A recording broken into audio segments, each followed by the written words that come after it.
That's where we're going. Back in your life, in your ears, and in your face. Welcome to another episode of Papa G's House, episode 96.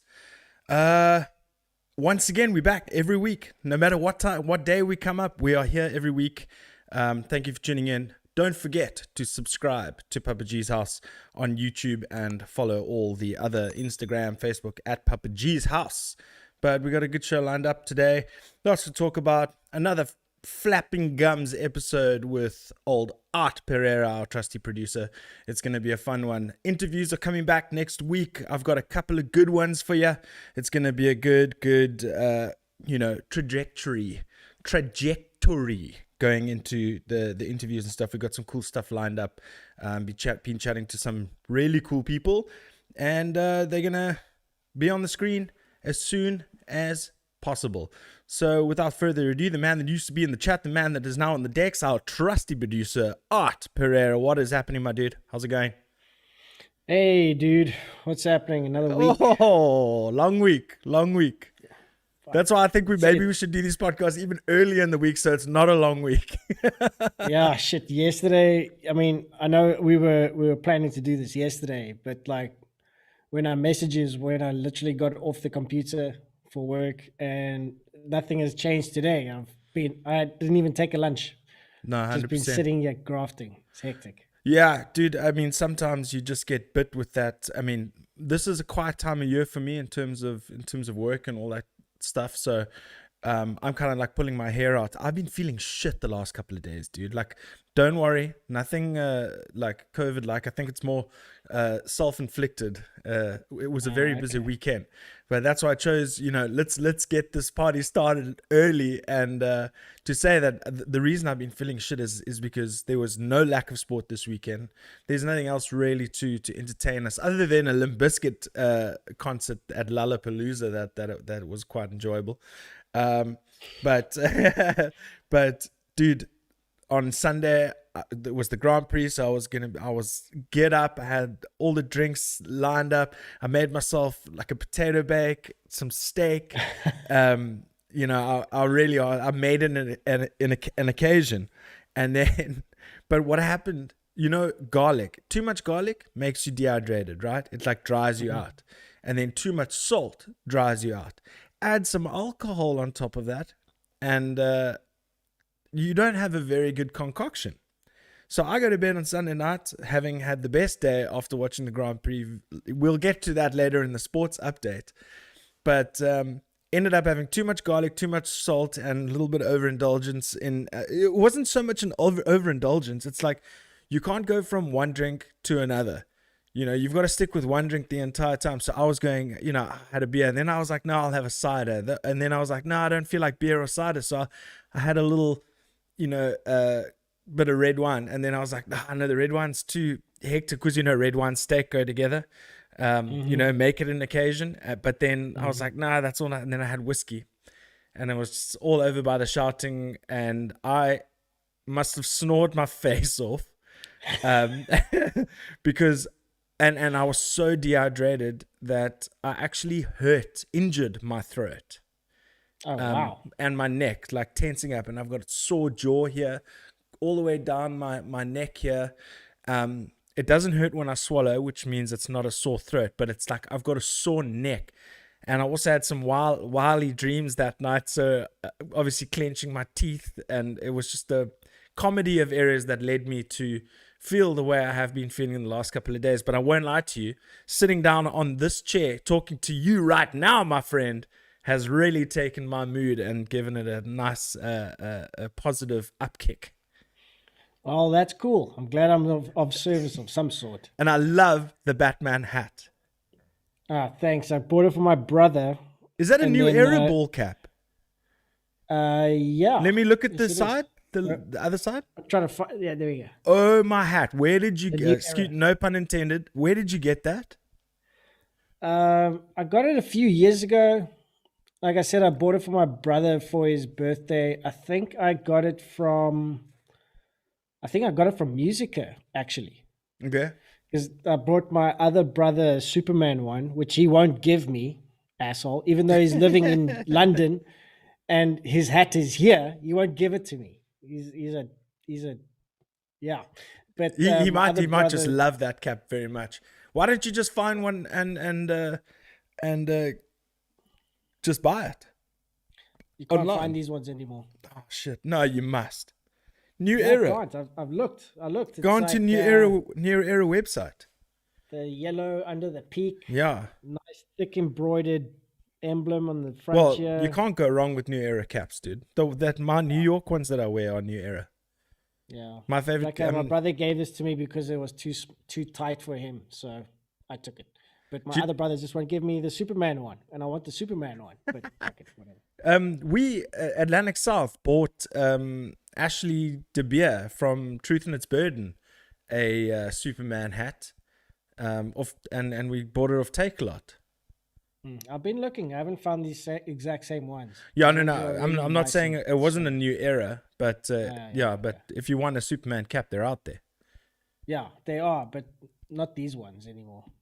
I don't know what happened, but I think I've got like 12 hats. I've got 12 caps, and I hardly ever wear them.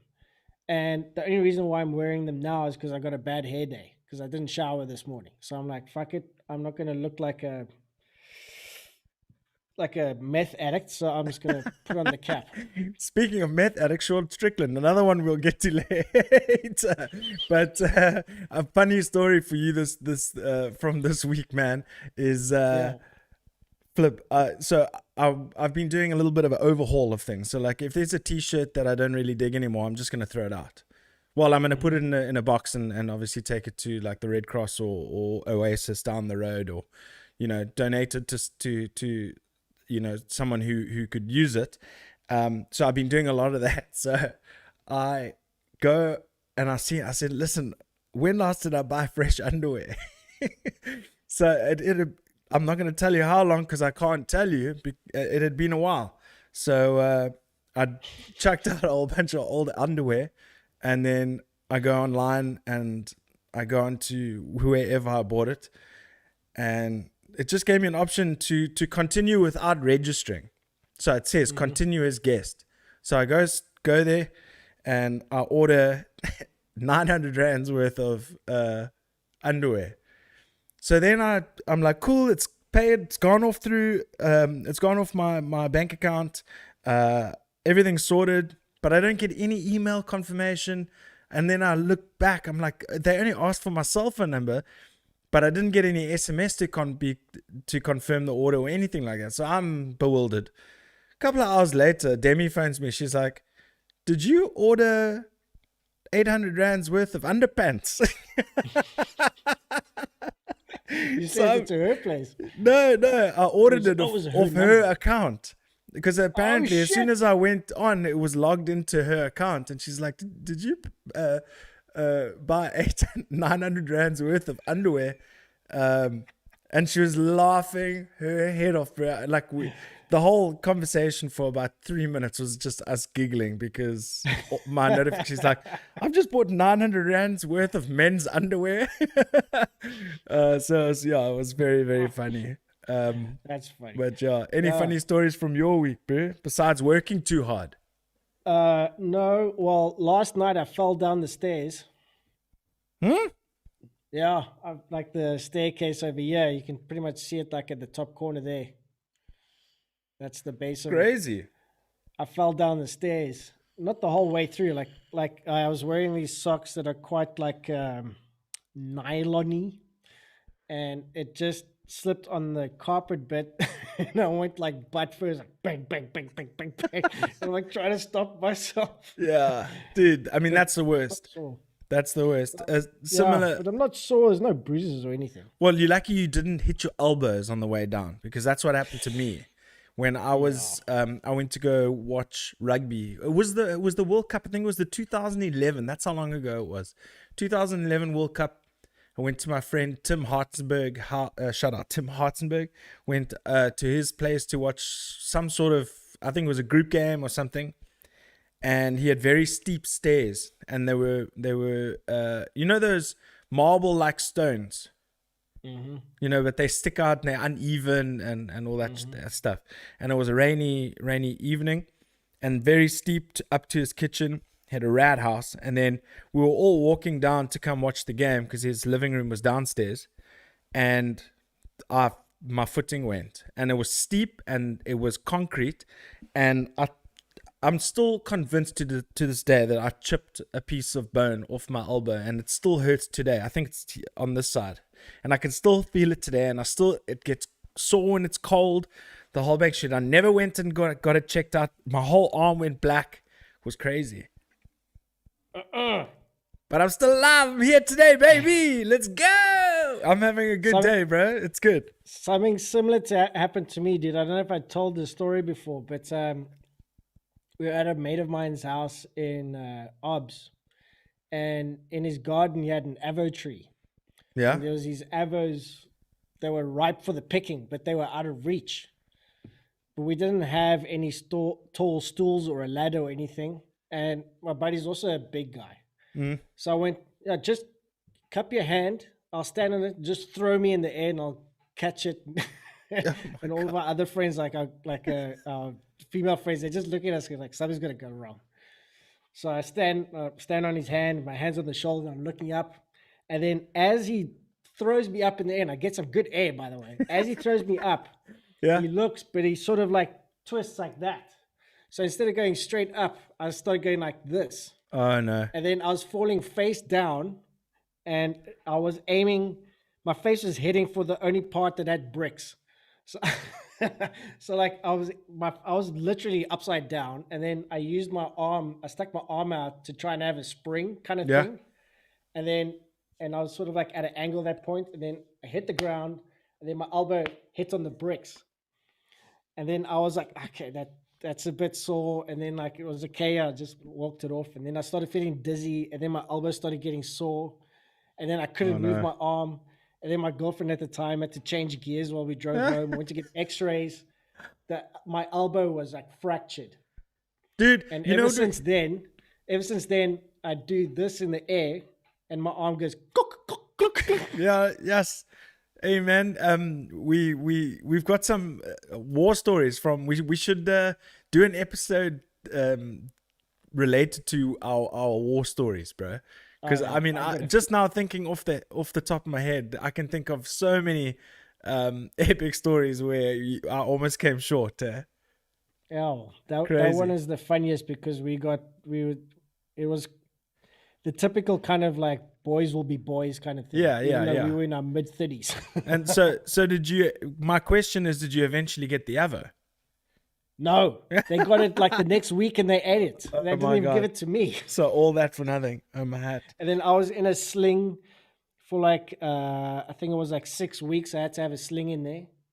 And that's when they did the screening for Art's Not Dead, the movie. So I had to go to like the screening at the Labia Theatre and taking questions, and my arm is in a sling.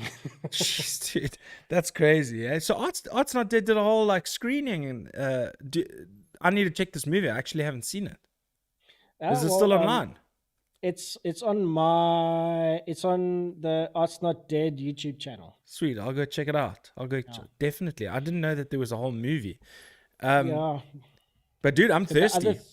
Carry on. Wait a second. Other thing I did this weekend was I recorded my parents reading children's books for my going to be 2-year-old niece as a gift. She's like living in the UK, so I had to do the Hungry Caterpillar and then something about a giraffe or something like that. Jeez. So I had my mic set up. I had Adobe Audition open, and I did a full on like voiceover recording of my folks reading a book for my niece. So dude, that's so cool. So mum or dad that side will obviously page through the book while listening to the voice. Oh my word, that's so special, dude. Yeah, that's so cool. That's a very heartfelt treat because that's something that'll last forever. Yeah, it was my sister-in-law's idea, and it was like, brilliant. Cool, dude. Yeah, brilliant. Rad. I think that's super special, man. That's awesome. Yeah. Thanks. I mean, I'm sure they appreciate you taking your time to do it, and I'm sure it was quite easy for you to execute. It was. The only thing I couldn't figure out was to get monitoring through Adobe Audition. Mm-hmm. Because, like, you need to hear if they are loud or clear enough or Yeah. something. And I couldn't figure that out. So then I went through the computer settings to the microphone settings and then settings and then properties. And I said, listen to this device. So I could hear the Oh, wow. mic coming through the headphones. That's the only Wait, way I so, could do it. so you did And have then, your. But isn't it like a normal door where you get monitoring? yeah, but I couldn't figure it out. It was like the first time I used it. Okay, And I see. then I had a Teams work meeting, and then I had to do this presentation in the morning, and it was still playing the monitoring, and the mic was picking it up. So I was talking like Shit. that throughout the whole thing, and then they only said like, "Yeah, we couldn't hear you." I'm like, fuck. Oh my god! After all that hectic. Yeah, Well, I mean, it's one of those things where you live and you learn, eh? yeah. Yeah, dude. Learn But something new, which is rad. yeah, of course, of course. But why did you? I mean, do you not usually use DAWs? No, the only door I have available to me is Adobe Audition, and I've used that for the stingers just to record something quickly and then chuck it in Premiere and change it there. But this is the first time I actually tried to use Audition like properly, and I was like recorded them talking, and then like there was an error, so when like stop, so I went back to that part, listened, and then I cut in to go over those sections, so you can edit Yeah, by cuts. dude. And it was cool. So I was like, yeah, fuck it, hey. Well, Let me dude. record Slipknot next week. I'm sure Reaper has a free version, and there's another user-friendly door that's free as well. It's called Audacity. So check it out. It's I just, tried Audacity. I don't like it. I is think it? it looks like shit. Yeah, it looks like shit. Looks like Winamp, but Yeah. but it works, and it's user friendly. I mean, it's not what it looks like at the end of the day. I suppose it's more its functionality. But we'll go down a huge rabbit hole talking about doors, because when I was getting started in the music and stuff, the only one I ever heard it was Pro Tools, and then I heard it wasn't only Pro Tools that rule. Then there was Cubase, and then there's Studio One, and then there's a whole bunch of others. So, and then a lot of guys are just using Reaper, which is I think the cheapest of the lot, and it has great functionality. But anyway, dude, I'm thirsty to try some new stuff. What do you think? I think I think so too. this is the segment we call. Oh shit! Oh shit! Okay, let's do that before. Hey, why did you cut that off? At the end of the day, I've got shit, another hey, thing. Outrageous! Oh, wrong one. Beer of the week! Okay, well, we've got no choice other than to drink. But ladies and gentlemen, this week's beer of the week is brought to you by none other than Art, our trusty producer. He messaged me this morning and said, "Hey, why don't you go and grab this?" And I said, "Oh yes, because those are my favorite." But it's an interesting one because it's not necessarily a beer. It is alcoholic, so we'll accept it. But yeah, I mean, I suppose it is a ginger beer. We got the Double Dragon, gluten-free, low in sugar, less than 7.5 grams per 100 mils of sugar, from Dragon Ginger, and it's slow brewed the traditional way for maximum refreshment, and it has a refreshing ginger kick. The one thing that we need to note, Art, is this is the Double Dragon and not the Fiery Dragon. The Fiery Dragon is 4% alcohol. The one you chose to drink this week is 8% alcohol. So let's give it a bash. Also, I don't like the Fiery Dragon. I had that before. Okay, here we go. Okay, let's go.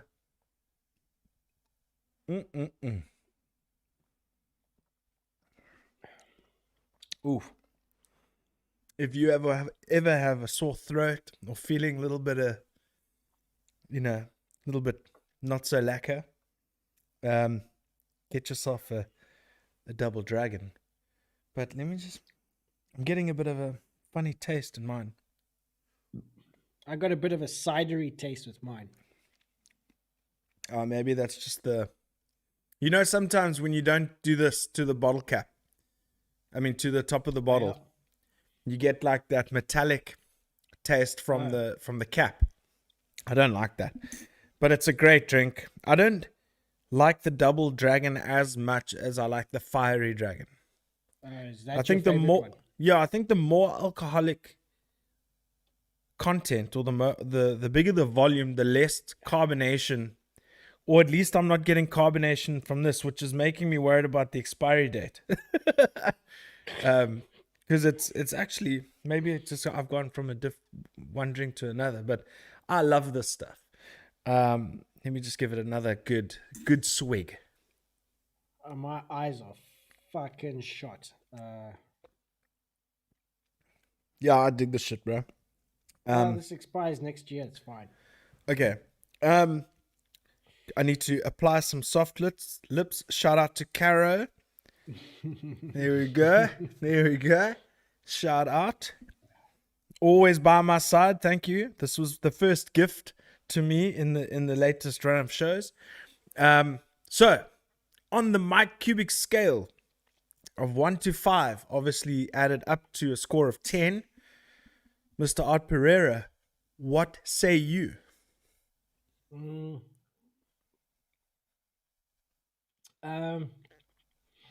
The first sip always the first sip or two, you always have to like get through to actually get into it with this kind of stuff, with the gingery shit. I'm not the biggest ginger beer fan, but I do like stony. This has got a bit of a stony vibe to it. Yeah. There was a bit of like Questa. cidery kind of acidic bit in the first couple of sips, but like you said, when you just opened up fresh, and it could be anything. But I like it that it's 8%. That's going to be cool. Yeah, gives you that I'd give extra it little... yeah. I have to 3.5 or 4. I can't quite decide. Wait, let me just.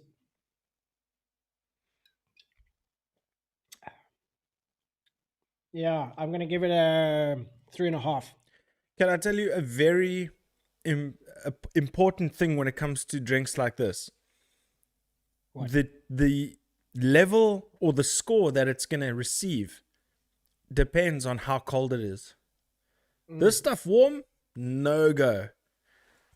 Bitterly cold, hell yeah. 100%. So yeah. So that's beer of the week. Well, it's not really, because I haven't given it my score.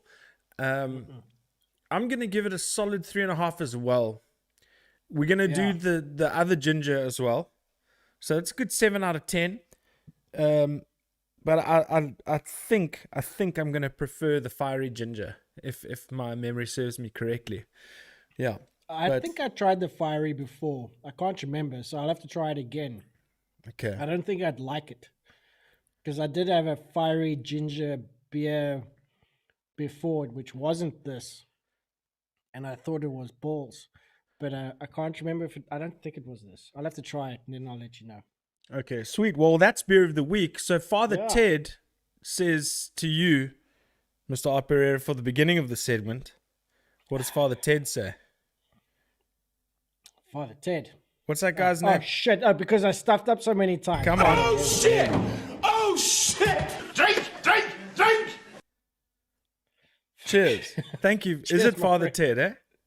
Well, that's Father Jack. Father Jack. Okay. Father Jack, It's thank from you. Father Ted. Yeah.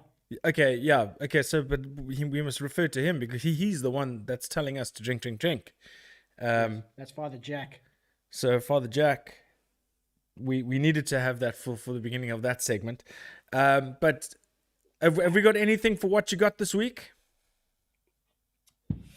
No, but what could count is that I've been trawling through as much as I can of Joey Jordison footage or videos and things, not like music videos, because I don't give a shit about music videos. Yeah, I've done the same. Watched Disaster Pieces again while I was working. That was That was rad, but also followed it up with a show of theirs from 2017 at Download Festival with Jay Weinberg drumming. That guy's Totally different savage. bands, bro. Totally different bands. It's like Yeah. that Disaster Pieces, I think, is one of the best metal concerts at that level that there is. It sounds so huge and brutal, you know. No, I The agree. drums sound massive. The cymbals are clear and loud. You can hear the bass rumble.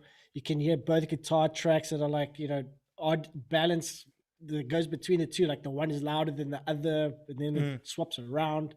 Like the way they did the mix is rad. You could hear like the drums from Clown and the other dude. You can hear everything. It's such a great concert. Then you Yeah, watch you the can one hear from those Download, and it's king, like king, king, something's king. missing. The But barrels. yeah, but just I watched a video of Joey Jordison and the one guy from Dragon Force that they were just going through records and saying like, yeah, they're like this, and Joey Jordison's like, oh yeah, that's like that's one of my favorite albums of all time. Like for every album, it's like, yeah, that's my favorite band of all time. For every band, know. it's like, yeah, that's good. It's one of my favorite songs of all time. It's like they went through Kiss and Police and Joy Division and Faith No More and Scorpions, Amazing. tons of stuff. It was just rad to see that. But yeah, man, it's a shame. But Yeah, yeah, I mean, listen. Yeah, I was just absorbing myself into everything other than just like the CDs or the music. Like for seeing sure. him You actually went into do the something. person. I'm Yeah. notorious for that, dude. I went and watched his Gear Gods interview when he was drumming for Vimic after he had left Slipknot, where he did a rig rundown. I watched one where I think he was in Brazil and he had an acoustic guitar and he said, I'm only going to play this for you once, and I'm going to play it for you because you guys have welcomed us into your country and we're so grateful to be here. He was such a humble dude. And then I went and watched his Golden Gods acceptance speech. Was after he started getting problems with his condition, with his legs, well, his whole body, so to speak. Yeah. And it was so moving. I actually was brought to tears. I'm a softie, bro. I watch those clips that make the rounds. Those America's Got Talent, and they put the music behind, and then it's a golden buzzer, and everybody's hailing their faces off. And I get caught. I get caught. I mean, just before I came on this podcast, I was scrolling through Facebook and just checking what's going on, and it was this one little 4-year-old girl, and she's like, I'm ugly. And then the mom was like, what did you just say, you crazy? And went on this whole, she started crying, and then I started getting teary eyed. I'm like, turn this shit off. That's why social media is bad for some people, bro. It takes you down to a dark place. But on a positive note, to turn that completely around, bro, I actually sent speaking of which, I sent sorry, I'm just turning my phone on silent. I sent Brandon Shaw, and I spoke to Ollie earlier. I went to go get some strings. That's another thing that we haven't talked about today. So let's talk about Brandon first. I sent him a message. I was saying, like, dude, I see all the great shit that you guys are doing. They've done a music video. They've done a live gig on an online platform. They were at Sit the Folk Down today, recording a new song with John Shaban. They are so busy and they're being proactive, and they're thriving at the moment. And I'm like, let's get these dudes on the show. So that's one of the bands that I've hinted at getting on soon is Migs, Grumble, Brandon and Ollie of Alive at Midnight, because they're really putting on a show, and they're showing everybody how it's done. But then on the other hand, busy. yeah, I mean they're really keeping themselves busy, and it shows that that's their culture, that's their life, they still want to live that life, even though it's not conducive for live shows and stuff. They're still getting together, recording new music, recording new songs. I mean, it is 4 of them. I think it's fantastic. I think it's great what they're doing. Yeah. and I'm proud. So I can't wait to chat to them again. The last episode that I had with them was absolutely hilarious and amazing at the same time. When I think it was episode 13. Everybody who's listening, go check that out. Episode 13 with Alive at Midnight was great. We went through like a whole drug conversation, and it got a bit wild. It was excellent. We were drinking lots of whiskey. So it was a great episode.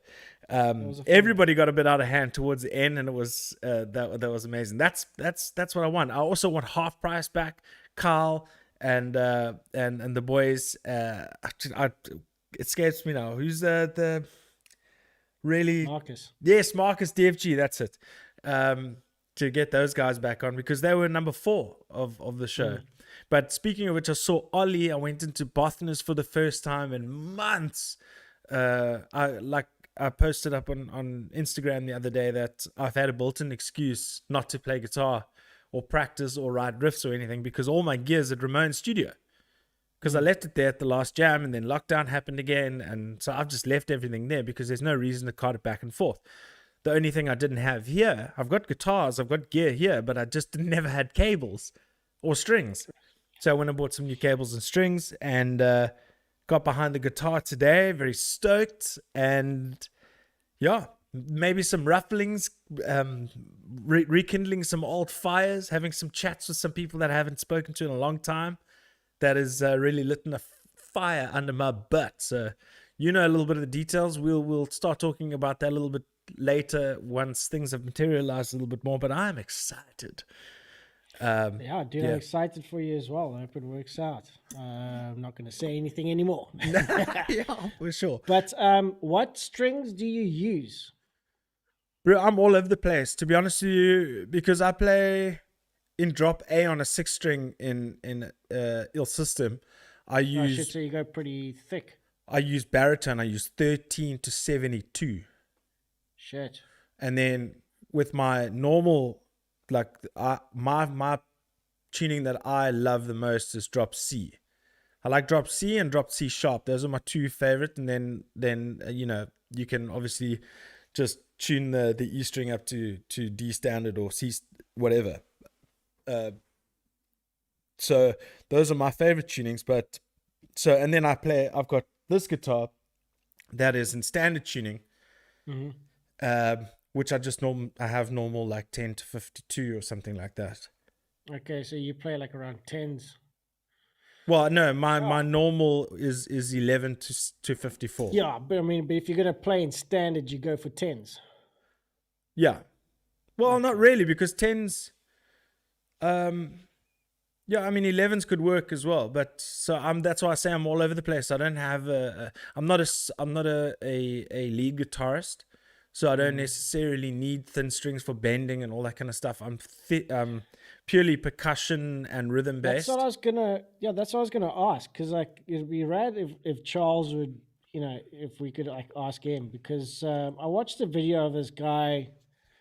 He did like a test, because people say like you have thicker strings and it gives you more of a meaty sound. Then he tracked the same guitar, same equipment. You know how they always do. That's Rick Beato. It must have been him, yeah. Yeah, I saw that 9 episode. gauge, and then you used 10 and 11s, and there was no real audible difference. The only thing that was different was the thicker gauges were harder to bend. And then he said that like the 9s, the thinner strings were actually nicer to play. Yeah, even but that they were so thin. there is the counter argument that they don't hold tuning as well. Yeah, So I mean, what do you want? You're always going to get one or the other. But Yeah, for sure. But I would rather on stage keep my tuning than having to tune it after every song, kind of thing. Yeah, because my guitar has been sitting in at home as well, just collecting dust. I'm pretty sure those strings are rusting out. So I was starting to think about what type of strings I want to get, and I think I'm gonna go with 10 to I'll probably just 52 keep or whatever. 10s. Yeah. Look, it also depends on how you play. If you're a light player on your right hand, then you shouldn't have any problem with light gauge strings. If you a percussive player, if you're a percussive player, then or you have a heavy right hand, then it would be wiser to use a slightly thicker string. But if you're going to be Yeah. soling and all that kind of stuff, you need to find a happy balance. That's what it's all about. That's why a lot of the guys who play metal get the Ernie Ball Super slinkies. heavy top, slinky bottom. So actually mix it up, I mean, mix it up a bit. heavy, slinky top, heavy bottom. Because the Okay. guitar, they think they go from E to E, from the highest E string to the lowest. Okay. Anyway, long man. story. But dude, Yeah. yeah, just get regular slinky as far as I'm concerned. Yeah, I mean, that's what I have already. But like, I was just wondering if I should actually look at going for thinner, because I want to train myself to not press the strings down too hard, because I've got that tendency. 2 like, seconds. Just give me hold 2 it down. seconds. Okay. So like, Just keep for the viewer out there, I tend to hold down the strings too hard because, I'm not a guitar player and I got the fingers and knuckles of a gorilla. So it's like, got to try and train myself to be a little bit lighter with the fingers. So I'm thinking if it's a lighter string, it will go sharp sooner. So training myself to be lighter on the fingers might be a good way to go light gauge. Yeah, it's easier on the fingers when you haven't played in a long time. Oh yeah, shit! Those thin ones will cut straight through. So I got these Yeah. 6-string baritone slinky. Oh yeah, that's So that's the one they use for the 13 to drop 70, G. 13, 18, 30, 44, 56, and 72. Then the beefy slinky is the ones that I use in drop C. Hmm. And these are 11 to 54. So 11, 15, 22, 30, 42, and 54. And then these is what I'm going to use on this Fender Strat here. Is these regular slinky. The regular slinkies, yeah. Which is 10 to 46. And then in my other guitar case, I've got the heavy bottom slinky top, or whatever it's called. Okay. The red pack. And then for a while, what I was using is the 8-string pack and having 2 spares for whenever there was an emergency. Have you ever had an 8-string before? No, and I never will. I tried a 7-string once, and I was like, "What is this in my hand? It is too girthy." Yeah, I think those Kevin necks are had too an big 8-string for me. at one point. Kevin used to have a 7. He used to have the Stephen Carpenter LTD. Yeah, the special Deftones, edition. the wooden style one. Yeah, Yeah, that's he when used- With Dawn was saying "got wood." yeah. Yeah, he had that, and I think he did have an 8-string at one point, but then he sold it. And I remember picking up an 8-string, and I was like, I didn't even know what to do yet. It's like, dude, normal chords work? Like, my fingers couldn't reach at the top. I felt like I was like, Tomin Obasi or something. Like, No, it's crazy. It's crazy. And then you get those morons. Well, I'm not going to call them morons. You get those dudes who come out with like 22 string guitars, and they can't even. They got to play like this with the bloody end of the neck touching their forearm. It's like giving a reach around. Yeah, there was Stevie T and Jared Dines. Jared Dines, yeah. So was it called Gent 2020? Yeah. Those guys are hilarious, and they are very successful in what they do. Hey, crazy. Yeah, Karen digs watching Stevie T videos because he hasn't been uploading that much, but when he had videos up, like before he moved to his new house, he uploaded quite a lot. And then I was sitting in bed watching it, and Karen was like, "What the hell is this shit?" And then like a couple of weeks later, it's like, "Put on a Stevie T video," and it'd like be laughing at him. And his bloody facial expressions is crazy, bro. His face is made out of rubber. Yeah, he's Portuguese. Is it? Is it? His parents are Portuguese, but he was born and raised in Canada. But he's Portuguese descent. Oh wow, crazy! Yeah. He's like most all of I the know good is people in music. Yeah, all I know is that guy is freaking crazy. Shit, what was this guy? I discovered him yesterday. I'm just gonna check out. Excuse me. I know people when they watch podcasts, they hate the guys going on their phones. Mm-hmm. But I'm gonna do it because you're not in studio, bro, and we don't want to fuck up the stream by trying to get all fancy. You know what I'm saying? Yeah. You know Steven Tyler from Aerosmith. His surname is Pereira. Oh, really? Not Steven Tyler. Fucking Stephen Perry, whatever Perry. The guitar player. Oh, really? Yeah. He's, Perry was actually Pereira. I like saying Pereira because I'm such a UFC fund. So, Pereira. Pereira. This guy Joe named Perry. Eric Steckel. Sorry, say that again. Joe Perry. His Yes, surname Joe is Perry. actually Pereira. Okay. Joe Perry is the guitar player Joseph for is a Aerosmith. very Portuguese name, eh? I think it could be João. I'll find out. Yeah, check it out. And That's Matthew interesting. Perry as well. His original surname is Pereira. Seriously, Matthew Perry Yeah. from Joseph Friends. Anthony Pereira is Joe Perry's real name. Yeah, there we go. Crazy. Yeah, But you must Perry, check out this dude, popular surname. Eric Steckel. He's so good, dude. So all the feels. It was crazy. Steckel, American And then I wish musician. we can do this for the next episode when you're in studio. But I also uploaded this photo this dude looks just like Rick Shields. It's insane, and it just turns out he's one of the members of 12 Foot Ninja. Oh, So many really? memes for 8-string guitars. Yeah, what's up, Julian? Thanks for joining the show, my man. I Another don't pop-up get one, eight so strings. guys are gonna have to get used to it. What's that? I don't get 8-string guitars because it's like It's just too much to play maths heavy. for me, bro. You're just playing a single string.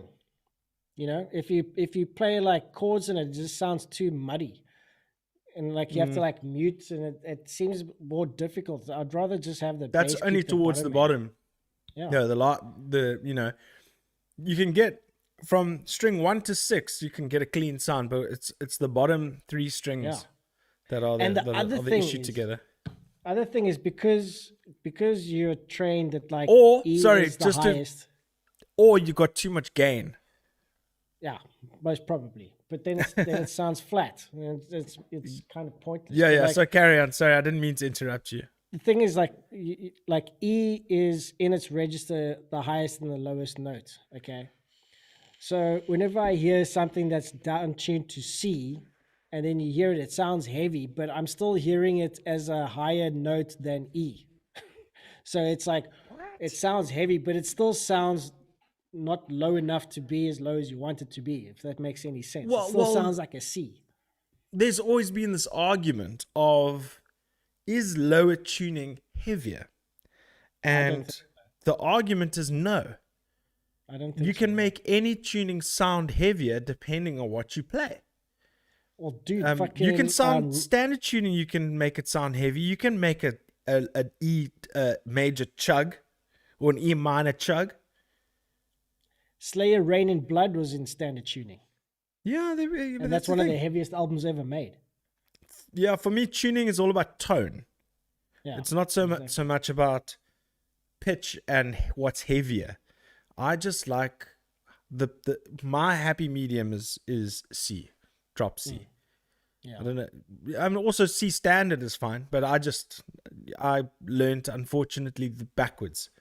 I learned drop tuning first before I learned standard. So, I'm always inclined to play a drop, but I know how to play a standard. I'm not an absolute novice, but You're better than me already, so that's fine. but yeah, the best was just going gah, gah, gah, just playing guitar with one finger starting off. It was great. But yeah, I think maybe we should at this point. I don't know if you've got anything to add in terms of those stories. I mean, I could go on. There's lots that I mean, Limp Bizkit, Lollapalooza, Fred Durst looking like an absolute dad.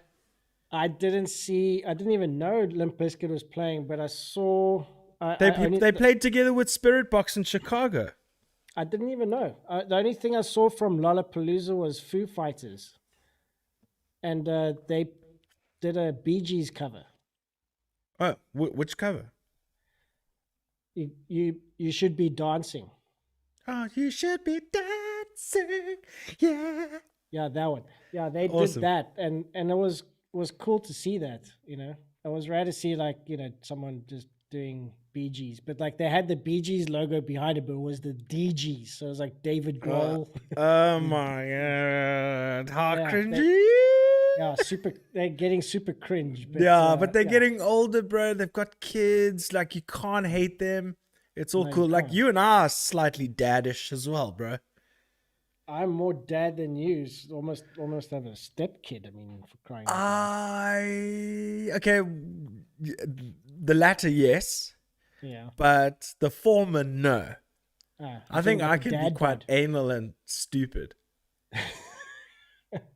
What do you think? You know me. I can get a little bit shitty. Who doesn't? I get shitty all the time. Yeah. Remember that time when we just started the show, and I was like, "Have you done this? Done that?" And you're like, "I am fuck." And we're like, "This is gonna be great. I can't wait. It's amazing, man. Yeah, that's hilarious." But yeah, I only knew that Lollapalooza happened just by seeing the Foo Fighters performance on YouTube. That's the only time I knew that Lollapalooza was happening. I was like, what? yeah. Well, Who else you played? only have YouTube. That's why.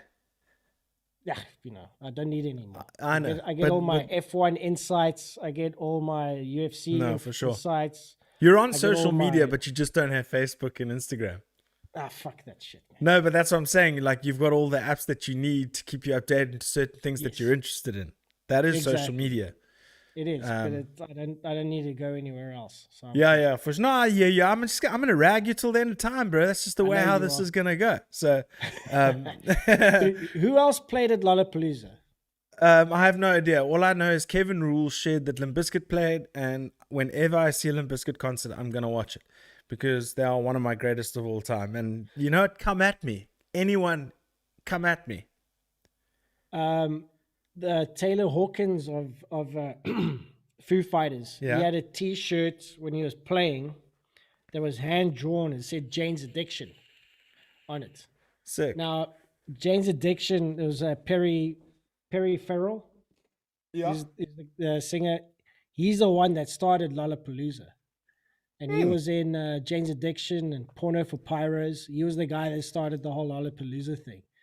And I Wow. thought that was really cool because I totally forgot. And I saw Taylor Hawkins with the Jane's Addiction. I was like, why has he got Jane's Addiction written as nice. So I Oh thought wow, that that's was a crazy. cool I little didn't know nod. that. Yeah, You learn dude. something new every day. That's amazing. Perry Farrell from Porno for Pyros and Jane's Addiction. He was the guy that started Lollapalooza. Crazy. And then he's also the one that left Lollapalooza because it was bringing in too many big name commercial acts because the whole thing was supposed to be alternate side. For certain, I know what you mean. Yeah, So it got a little he- bit more mainstream. Yeah. What and can you he- do? he just Mainstream make you more money. Yeah, So it was his he can partners call that it a decided to sellout, I go that think. route, Yeah, these partners. It was Yeah, his but hey, partners, listen, they're laughing all the way to the bank, son. Yeah. I wonder if he's gets royalties for the usage of Lollapalooza just for the promo and all. I don't know. Maybe. I don't know. When he left, he was probably handsomely compensated. I don't think he's probably got any problems right now. But I mean, listen, if you Lollapalooza, you're making it for lost time as well, eh? Yeah. You lost 2 and it's years one of- of revenue. Yeah, and it's one of the very few concert series in America that actually makes money. Coachella makes money, but not like Lollapalooza. Like their business model is like they take the concert and they take a tour of it. It's not just one wow. place. It goes like all over. I don't know if they still do that, but that's what they used to do. It's like they just take the festival on the road. When they did Woodstock, It's like a Warped Tour kind of thing. Yeah, just like a Warped Tour. But Warped Tour lost money because, punk people don't want to pay anything. The Woodstock shows, they all ran at a loss. All other concerts that happen in America, they all ran at a loss. But Lollapalooza is one of the few that actually is able to make money and sustain itself. Sure.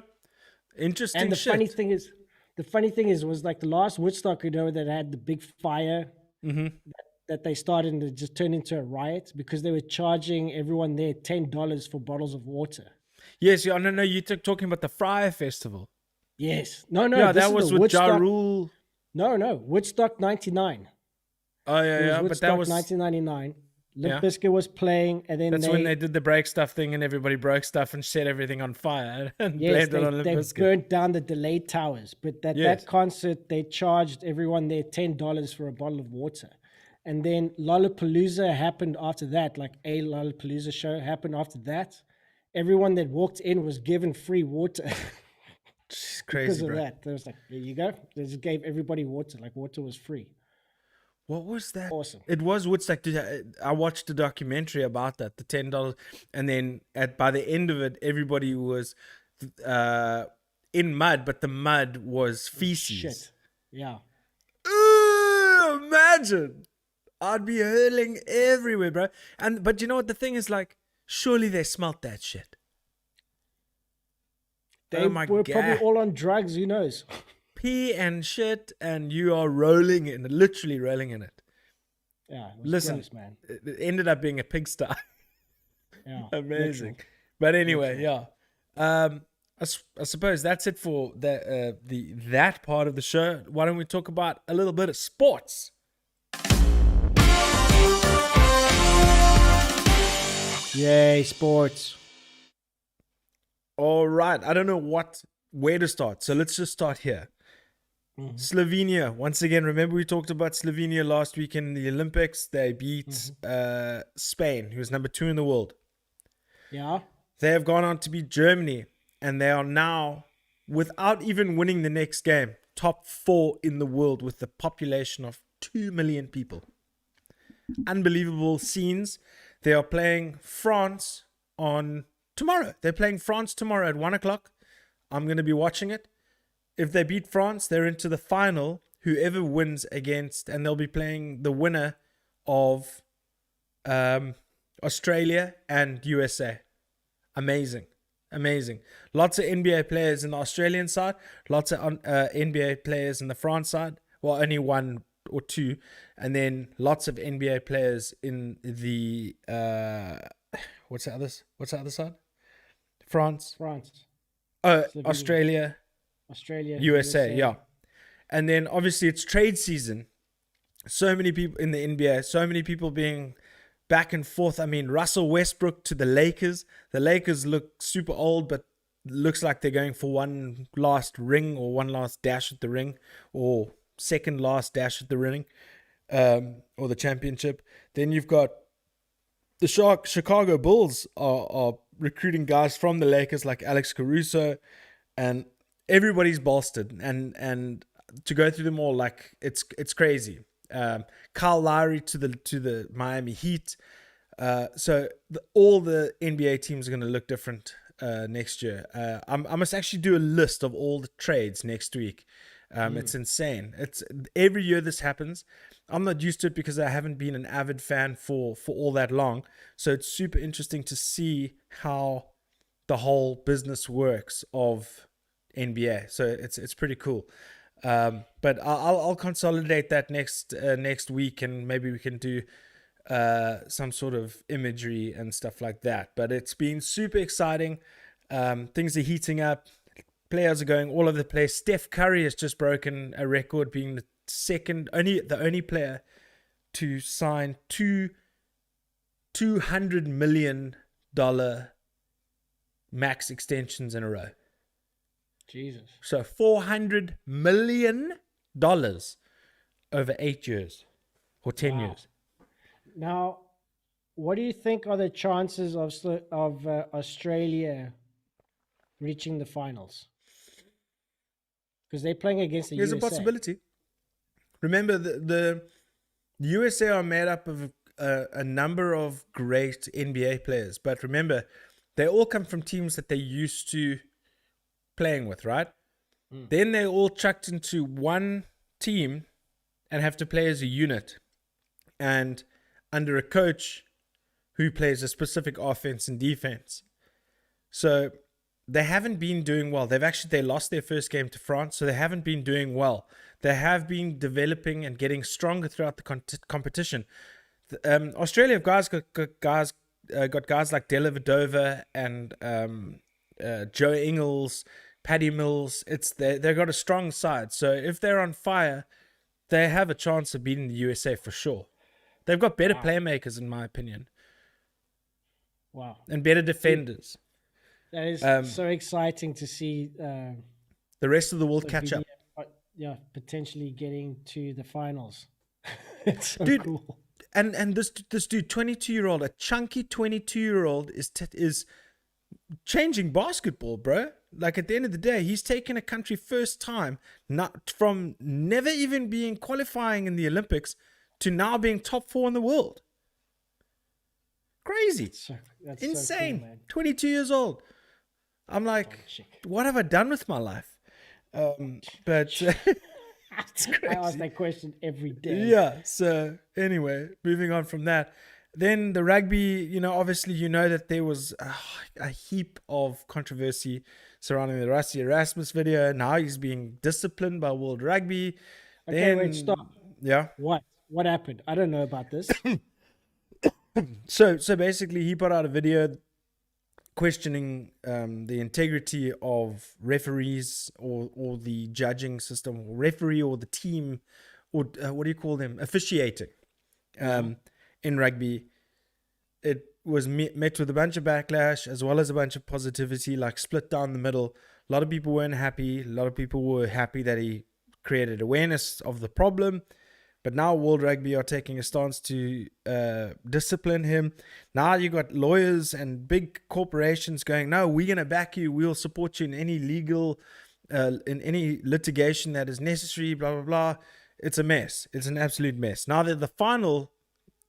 and it's crazy. We won the last test. We won it pretty convincingly. Hey, don't touch the camera. We won it pretty.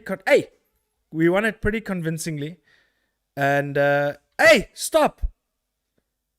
Go away. Go away. Go away.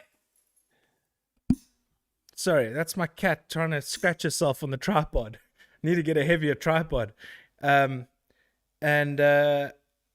Yeah, so I mean, then it doesn't really do well for sportsmanship and all that kind of shit at the end of the day. But it's the third test this weekend, and we'll see what happens. Yeah, that's all I can say. I don't want to get into it because it actually kind of irritates me because people can be so petty and take things to such extremes. But I'm arguing for both sides here because I'm not taking any specific side. I just want to watch entertaining rugby. First game was shit, and it was just terrible for many reasons. Second game wasn't much better, but it was a lot better. The refereeing was more decisive and assertive. And yeah, so moving on from the rugby, I'm looking forward to the third test, hoping South Africa can take it. A decider is always more interesting than winning the first two off the bat. So at least the decider game is going to be cool. Listen, we're definitely the better side. Definitely the better side. No shadow of a doubt. From 1 to 15, we're a better side. But yeah, we let's see what happens. Yes, this cat's going crazy. I don't know what the hell to do with her. Anyway, she's hilarious, dude. She's trying to get into the smallest of gaps. Anyway, get out of here. Around the corner here is snoring away. Is it? And then UFC. Basically. What you got? Let you lead this. Well, I watched the Hall versus Strickland match. Yes. The bout. And as I said before, like with these games, I write down round 1 and then I take down notes. Yeah. And it's like, okay, he got in a good punch there first off because it was like Hall just like when they started, bang. First shot was a good punch to the face. I was like, okay, cool. Solid jabs. He's got his eye in immediately. Yeah. And then round 2 and round 3 and round 4 was basically just boxing commentary with a couple of good kicks and then against the fence. Yep. And then the last one, we went down to the decider. And as I was watching, I was above Strickland's name. I was like, okay, he won the first round. He won the second round. He won the third round, fourth, fifth. I was like, oh, he's the winner. And then like when they decided that the Hall was like, yeah, I'll give it up. And it was like, that was very uneventful match, but it was very much like a boxing match, like 60%, 60, 70% of the time. Okay. Yeah, no. Is that quite often with those guys? Okay, well, there's a lot to take in. We got to think about context, right? Yeah, So exactly. That's what I want to know. The context between those two guys. yeah, for sure. So Sean Strickland is just the type of guy who wants to fight. He wants to be in the UFC. He wants to make money, and he just wants to be a UFC fighter. And he's been doing well. He's on a 5-fight win streak now, right? So he's got all the confidence in the world, so on and so forth. Uriah Hall came into the Ultimate Fighter as an absolute phenom. He was spin kicking, like absolute dominating. Got one really good backward spin kick. He got one really good one, like later down the match. I think it was in the 4th round. Really good one. Yeah, I mean, he was known for flashy, beautiful striking prowess. And the one thing that's always held him back is his mental health. He doesn't have confidence in himself, and he's a constant doubter. He's the type of person that not only has to train his physical body, but he has to train his mind as well. And he doesn't always get that right. And obviously there's a lot of people. We spoke about Simone Biles of the gymnastics team last week, who actually has come back and won a bronze medal since then. Wow. Yeah, look, I mean, and there's also new news that came about that. Let's just actually touch on that quickly, just before it escapes my mind, is that I think there's some sort of rules where certain medication is not permitted at the Olympics, and that includes medication for ADHD and stuff like that, right? Yeah. So apparently Simone Biles does suffer from some sort of ADHD and all that kind of stuff. So I'm not sure. So when you've got ADHD, it's sometimes very difficult for you to focus. And if you're focusing in a very dangerous sport, you need to be locked in. Like, think about those flips that those girls do. One wrong slip, they can break their neck. So apparently her mind and her body were not connecting because she was off this medication. And that's why she pulled out. Something to that effect. Anyway, moving back to Uriah Hall is the fact that he's always struggled with his confidence. He's always struggled to get over that mental, and he always talks about it. He promotes his battle with mental health to create awareness and stuff, but it just that this fight, he didn't pull the trigger. Another reason why I think that happened is because his last bout was the bout that Chris Weidman broke his leg.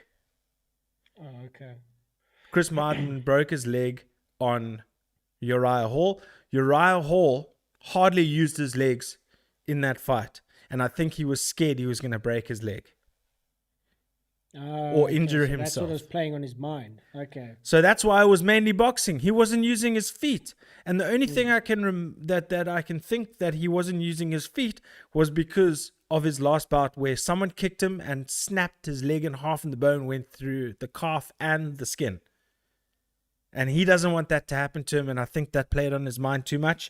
Also, Strickland had his number from the first round. He hit him with that first jab. That first jab rocked Uriah, and that completely drowned his confidence because Strickland had the ascendancy in the first round. And then if that happens against a guy like Uriah Hall and he is scared to pull the trigger, that is progressively going to get worse round through round. And then that's exactly what you see. 2 judges scored a 10-8 in favor of Strickland as well. So, yeah. Anyway, that's my synopsis. Does that make sense to you? No, it does. I mean, they also looked like they were running out of energy quite early on. Like the 4th round, they both looked like visibly tired. But then I don't know what happened in the 5th round. Like Strickland got to be up his bonnet again. You try and avoid getting fucked up for 5 minutes at a time, bro. Exactly, it's tiring. Yeah, but like, I mean, you could see that like they were getting like really tired and they're starting to like lumber through it.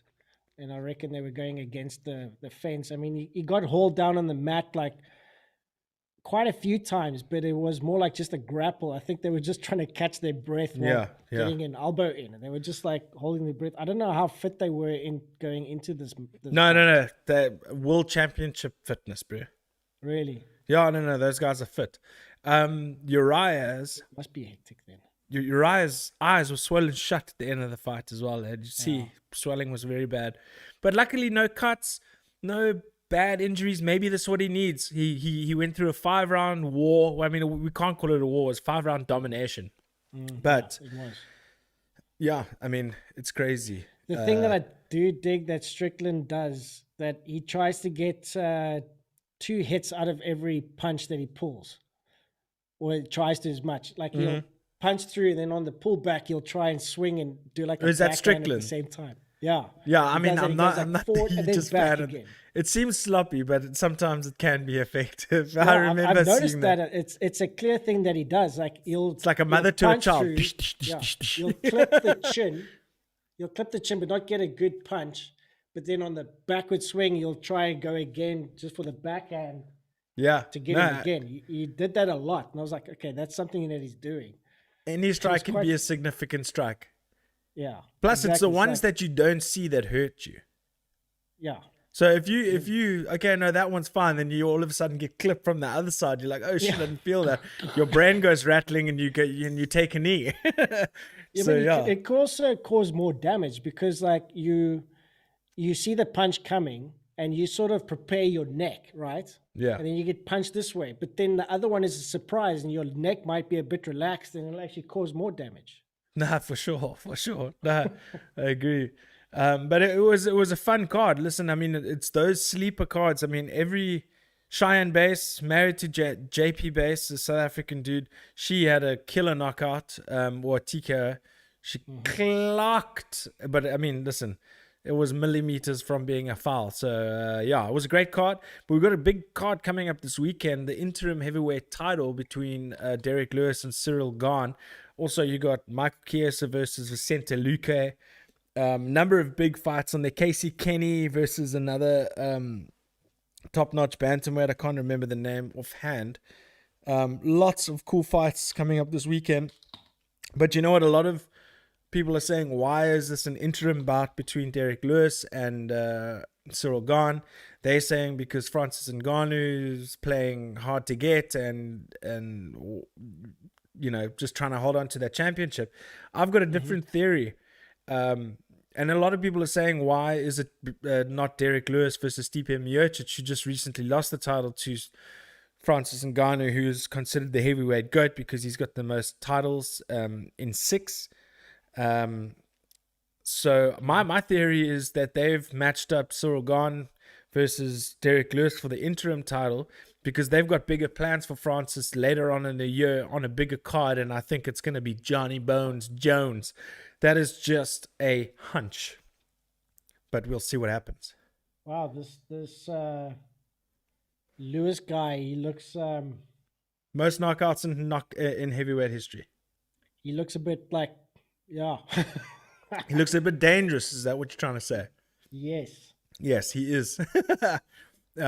One punch knockout power, and it's going to be interesting. So it's a good fight. Look, interim title aside, all the controversy aside, it's a good fight. It's gonna be an interesting one. Technique wise, you've got Cyril Gahn. Power wise, you've got Derek Lewis. Experience wise, you've got Derek Lewis. I'm saying Derek Lewis for now, but Cyril Gahn is also undefeated. You never know what to expect from him. He's got a kickboxing background, so you never know what's going to happen with a guy like that. So it's going to be pure fire from start to finish. And then that's the UFC 265 this weekend, this Saturday. And then you've got Vicente Luque versus Michael Chiesa, which is also going to be a cracker at welterweight. That's going to be kind of like a number one contender elimination. So whoever wins that fight's going to fight whoever's next in line.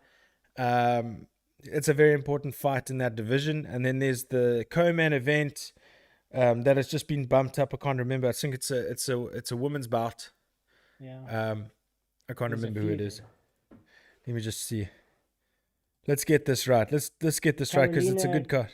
Karolina Kowalkiewicz. No, she's on the prelims. UFC. Oh, there we go. Prelims. I've missed that little tag there. There we go. UFC 265.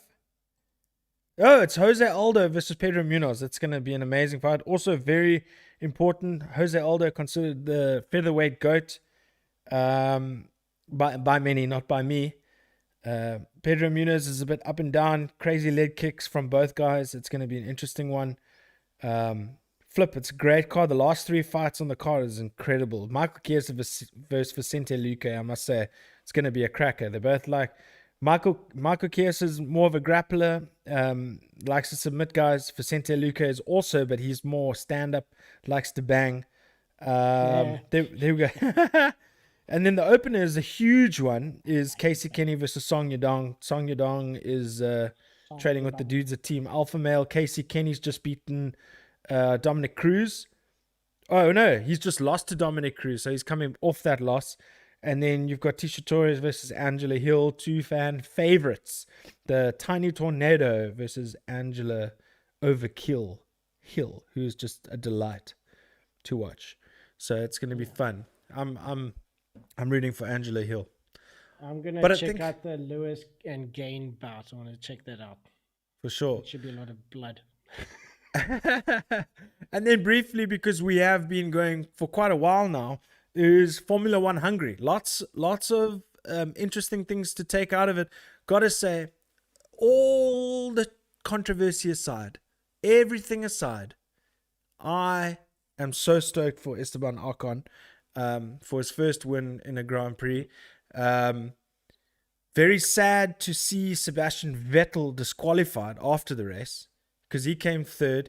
He was disqualified because they weren't able to take a sufficient fuel sample from his car because he ran out of fuel. The rules are the rules, essentially, yeah. So Carlos it's Sainz happened before. It's happened before to him, and it's happened before to a lot of races, even in Formula 2. And it happens all the time. It's a rule. So it's just a rule. It's just what happens. It's what happens. But listen, he's a world champion. He will no doubt take it on the chin and move on. He's classy, old Sebastian. I really enjoy him. But then you've got Valtteri Bottas just taking out half the field on the first corner. Fucking up his whole, I mean, I don't know. He just broke late and then hit the back of one of the Aston Martins, and then it was just a knock-on effect from there. But and then you've got Kimi Räikkönen and Nikita Mazepin colliding in the pit lane.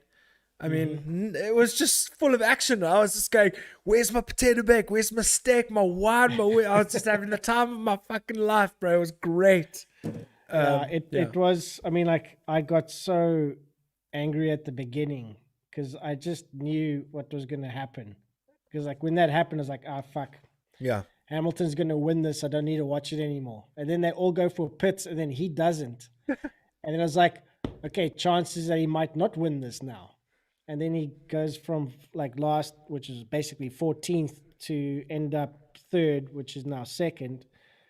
But it was like, wow, man, it was such a rad, fresh air race to see. It was just seeing, like, people that aren't in the front leading, and seeing George Russell finally getting, like, his own points. Oh my word! Did you see his response? He was crying. Dude. Crying. It was so cool. Oh man, I felt so. I was like, oh, he has grown on me so much. And also another thing that he did is he came over the radio and he was like, if this was from a previous race. If you need to sacrifice my race for Nikki, do it. Do it. Yeah. Prioritize Nikki. And I was just like, this guy is just absolute class. Yeah. He's a lot of people are saying give him that other seat in Merc next year. I'm hoping it does happen because he already proved that he's as fast as Hamilton last year.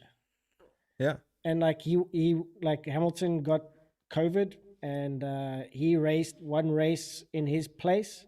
Mm-hmm. And if they didn't stuff up his pit stop and then having to change his tire and then getting a flat, he would have won that race comfortably. Yeah. And he got in front from the first corner, pulling away from everyone. Yeah. In Hamilton's car, he's showing that like he's as fast. Do you notice that he's got a very different steering wheel to everybody else? Yeah, because he's taller. That's like crazy. Yeah.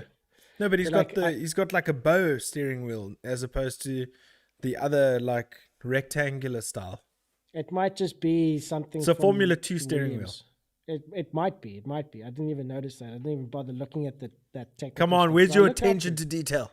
Hey, I don't really care for this. I care for the racing. But like I had the last race I had a bit of a heated discussion with my parents because I said, do you know who's the best driver on the track? And my mom was like, don't you say Hamilton. Yeah. And I went like, no, George Russell is probably the best driver on the track. And they were like, what? No, he comes in I the like last. me I'm some like, Lando. I was like, no, but check what he's doing with a car that is not competitive at all. Like Yeah. he's qualifying high regularly, even though he doesn't finish in the top 10 is because of the car, but he does stuff with that car and he's clean and he's quick in the corners. And even just by that race last year, when he raced that one race with Mercedes, it was like, this guy he's got something. He's good. Yeah. And I really Well, he's hope managed by that he goes to Mercedes as well, Mercedes. so there's a lot of hope that he might get that seat. So we'll see. He's doing tire testing with Mercedes this month. Nice. Because there's going to be a month break, and he's they're doing on the tire summer break testing now. with Mercedes. Yeah, Yeah. he's doing tire testing with Mercedes. Yeah. So he's basically, I think he's got it. I think he's going in there. Well, let's hold thumbs because because I mean that'll be if that's the case. I mean, listen, Valtteri's a great guy and a great racer as well, but it'll be nice to see some in competition there. I mean, then again, you could see by the last strategy with that video that came out that George is a company man and he'll do whatever the company tells him to do. Yeah, no, he's a team player. He's a team player. Yeah, he doesn't play for personal glory. He'll be like he was when the race stuffed up for him with Mercedes. I mean, he was obviously devastated because he was going to win the race, and then they were putting all the cards on him. They were like helping. It's like, let's get you there. Let's get you there. So he was in that mode of, okay, now this is a team where you have to win. And he's in a team now where it's like the team has to be better than the other ones. So he can't really be trying to gun for more points than his teammate. He's in a team that is playing for the team. So it's a different dynamic. I reckon if he goes into Mercedes and he ends up being like in the front row often against Hamilton, then he'll change. He'll be like, no, I've got to be in front of him, and he'll always want to better himself. Just like Lando has been doing. Every race he's bettering himself, And your other favorite, Leclerc. Yeah. When he started, he was very hard on himself every time he made a mistake. Like super hard on himself because he just doesn't want to stuff up. It's like that. And those are the young guys that are racing. That's my dad's dude, all Charles got that Leclerc. mentality. It's going to be awesome. Yeah, no, 100%. I agree with you. But you check Alonso. Yeah. Which part are you talking about? When he was, when he prevented Hamilton from passing him for that long, when they were like gunning. Yeah. Strategy, baby. If Hamilton passed Alonso one lap earlier, Hamilton would have won the race. One lap. Yeah, that's some good teamwork right there, bro. But that was some of the best like defensive driving that I've seen in a long time from Alonso. I mean, it was awesome. Can't believe you're still doing it. Him, Kimi, and Sebastian, like the old boys, they're still at it. Even Schumacher, even Mick Schumacher, he was also trying to like racing for points when Verstappen was trying to pass him. He was also doing it. I was like, this is rad. People are fighting for position. It's rad. And also, well done to Verstappen for getting back to where he was with such a damaged vehicle. I mean, the whole right-hand side of his car was trash. Yeah, he was like driving half a car. Yeah, I mean, I can imagine what that only does to your downforce and your everything. But last thing on this Hungarian Grand Prix is that I don't know what to say. I really, I want to like Lewis. It's through Drive to Survive everything. I've really enjoyed Lewis. I just like the way he conducts himself and all that kind of stuff up until a certain point where you just can't take it anymore. His attitude after the race was disgusting. I mean, he didn't want to look. He blamed it that he was dizzy and all that kind of stuff. But you can at least try and hold it together. He really made a meal of it, and I think he deserves a bit of an Oscar for it as well, because he was pissed off. The crowd were booing him the whole weekend. He didn't take it well. He had snide comments.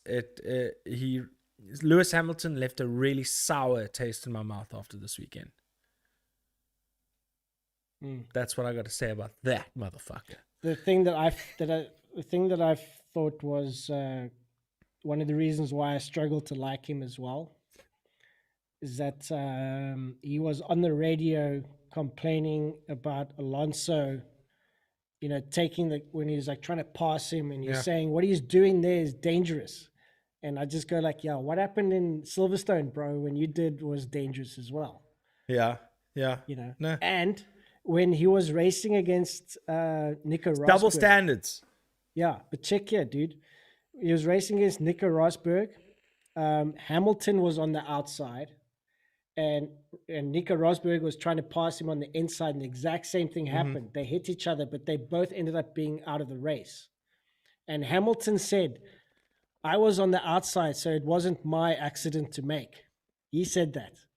And he did that to Verstappen in Silverstone, and he was saying that he didn't leave him enough space, and it's Verstappen's accident. Those are the things that makes me struggle. It's accountability. To like he doesn't take accountability for what goes on. If someone betters him, he'll say congratulations, he drove well.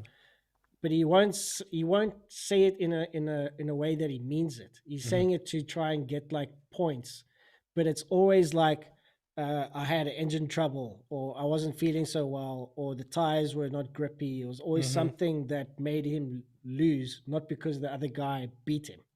Yeah, it's those things that I struggle.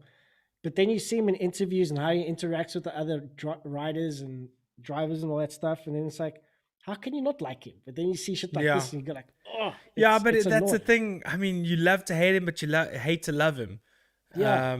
I think he just has a love-hate relationship with the Formula One community and the fans. I have nothing but respect for him. He is the most winning champion in history. The stats absolutely speak for themselves.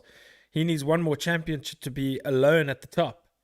Yep. Yes, he does. And he's quite at the way the Mercedes is performing right now. Mercedes is performing, and the way the Red Bulls are currently going, it looks like the ascendancy currently is with Mercedes. Well, Toto Wolff did say before they went to Silverstone that the upgrades they're going to bring to the car is going to put everyone out in the water. Yeah. And that's what's happened. I wonder what upgrades they did. I'm not too sure what it is, but they've become the quickest car again. That's your assignment for next week. Yeah. But there was another thing in qualifying. Both Bottas and Hamilton were going as slow as possible at the end of they almost didn't make the cutoff. Yeah, he almost didn't make the cutoff. That was gamesmanship. He had Max behind him in the pit lane coming out. Yeah.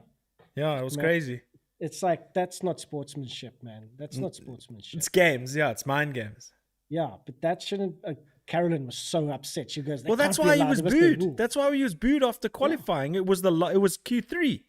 Yeah. It was Q3 when all that shit went down. 5 seconds to go, then he crosses the line. And then 1 second to go, it was Verstappen. And then like minus 1 second was Perez. And Perez... Yeah, well, Perez didn't even make the cut. No, he didn't, because like they were driving so slowly to prevent them. That's so... Carolyn was so upset. Yeah, right. It's not very sportsmanlike at the end of the day, but that's why the sport is so entertaining for guys like us. Yeah. And so long may the gamesmanship last, and let's see how it goes. But that's been a long episode, brother. It has been.